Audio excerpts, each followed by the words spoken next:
জীবন থেকে কেউ হারিয়ে গেলে ভেঙে পড়ো না, আত্মহত্যা করো না। কারণ আত্মহত্যা করে বোকারা। সবচেয়ে ভালো সাজেশন হলো আগের চেয়ে বেটার কাউকে খুঁজে নাও। দেখবে অতীতে যার জন্য এত কষ্ট পেয়েছিলে সেই কষ্টগুলো একসময় হাস্যকর মনে হবে। একদিন মনে হবে কি বোকার মতোই না কষ্ট পেয়েছিলাম। নিজের অতীতের কথা ভেবে নিজেই হাসবে।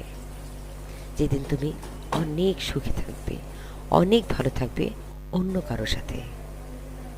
তাই কষ্ট নয়, আত্মহত্যা নয়, নিজেকে নতুনভাবে সাজাও, নতুনভাবে গোছাও। এটাই চিরন্তন সত্য। আল্লাহ হাফিজ।